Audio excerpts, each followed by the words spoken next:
Sabah kini digegarkan dengan skandal rasuah terbesar di dalam sejarahnya. 9 ahli Dewan Undangan Negeri dari Gabungan Rakyat Sabah GRS didakwa terlibat dalam menerima rasuah berjumlah ratusan ribu ringgit bagi meluluskan lesen penerokaan mineral. Ketua Menteri Datuk Seri Haji Jinor turut dikaitkan di dalam skandal ini. Salam sejahtera dan selamat datang sekali lagi ke channel ini Currents VMY. Isu ini timbul selepas pendedahan oleh seorang pemberi maklumat iaitu Datuk Albert Tay yang turut dikenali sebagai pengusaha industri mineral dan kontraktor utama di Sabah. Tay mendakwa bahawa beliau telah merakamkan sekurang-kurangnya 10 video transaksi pemberian wang suapan kepada beberapa adun dan individu penting di dalam pentadbiran negeri sebagai balasan untuk kelulusan permohonan lesen mineralnya. Video-video ini telah diserahkan kepada Suruhanjaya Pencegahan Rasuah Malaysia SPRM dan kini sedang dianalisis secara forensik. Menurut laporan Malaysia kini, individu dalam video berkenaan bukan sahaja menerima wang tunai, malah secara terang-terangan bersetuju memberikan sokongan di dalam kelulusan permohonan lesen setelah menerima sogokan. Lebih memeranjatkan lagi, Ketua Menteri Sabah Datuk Seri Haji Jinor turut dikaitkan secara langsung di dalam isu ini. Walaupun beliau menafikan sebarang penglibatan dan menyatakan bahawa pentadbirannya bersifat zero tolerance terhadap rasuah. Namun, setakat ini tiada tindakan konkret diambil ke atas 9 adun yang telah disebut secara langsung dalam pendedahan tersebut. Malah, ramai pihak mempersoalkan mengapa Haji Ji tidak menggantung tugas atau sekurang-kurangnya memulakan siasatan dalaman terhadap mereka yang dinamakan. Adakah ini satu bentuk kelalaian atau adakah beliau sengaja menutup mata? SPRM pula di dalam kenyataan rasmi menyebut bahawa mereka telah mengambil keterangan daripada Haji Ji sebanyak 2 kali dan beliau memberikan kerjasama penuh. Ketua Pesuruhjaya SPRM Tan Sri Azam Baki mengesahkan perkara ini namun menambah bahawa siasatan masih berjalan dan hasil analisis forensik video akan menentukan tindakan selanjutnya. Kenyataan ini dilihat tidak memberi kelegaan kepada rakyat Sabah yang sudah lama muak dengan budaya rasuah di dalam pentadbiran negeri.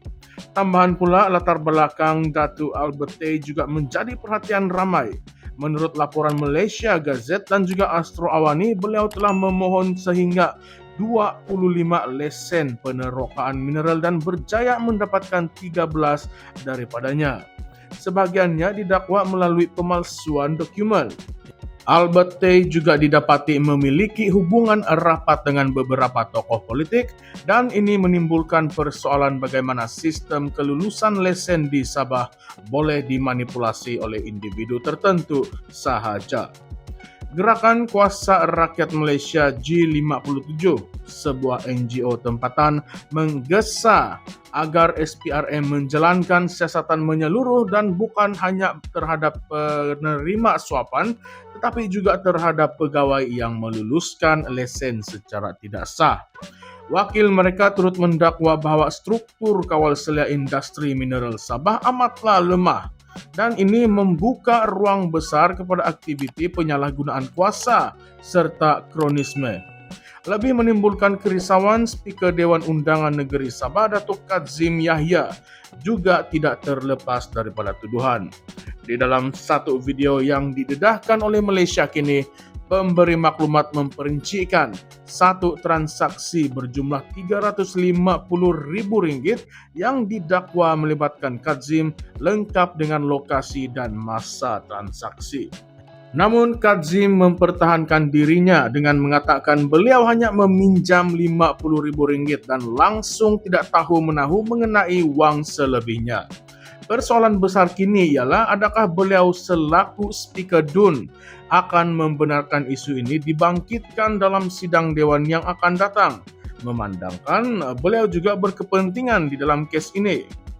Seterusnya, Adun Elopura Calvin Chong dari Warisan tampil mengecam Haji G secara terbuka. Beliau menyifatkan Ketua Menteri sebagai berpura-pura bodoh dalam menangani skandal ini. Menurut Chong, sudah lebih 6 bulan berlalu sejak pendedahan dibuat. Namun Haji G bukan sahaja gagal bertindak ke atas 9 adun tersebut, malah tidak mengambil sebarang inisiatif untuk memperbaiki tata kelola dan ketelusan dalam pengurusan lesen mineral negeri. Chong juga mempersoalkan kelayakan Haji G untuk terus memegang jawatan Ketua Menteri sekiranya beliau terus gagal bertindak dalam krisis sebesar ini. Apa yang lebih membimbangkan ialah kesan jangka panjang terhadap imej Sabah dan Malaysia juga di peringkat nasional dan juga antarabangsa.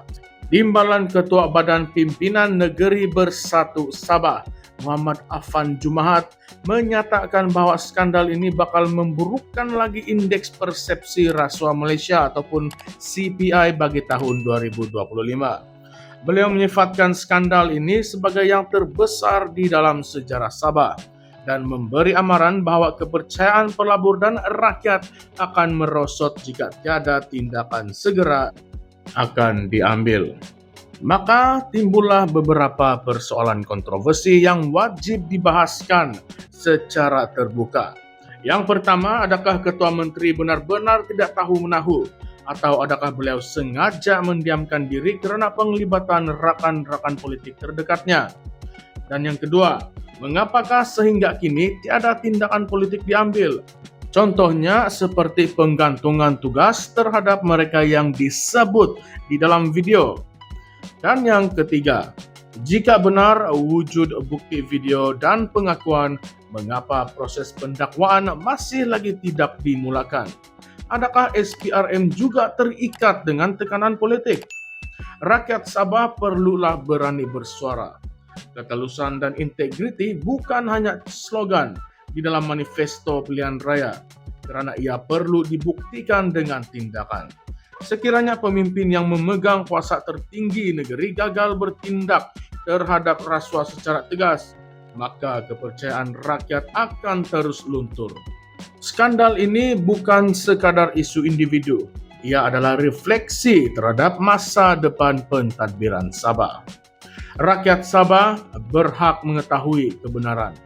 Adakah kita akan terus membiarkan pemimpin yang terpalit dengan skandal rasuah ini memimpin negeri ini?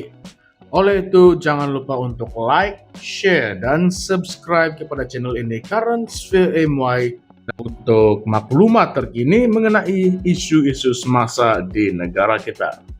Ini bukan sekadar berita, ini adalah masa depan kita semua. Sekian saja untuk video kali ini. Terima kasih sekali lagi kerana telah bersama-sama kami dan jumpa lagi di video yang seterusnya. Terima kasih semua.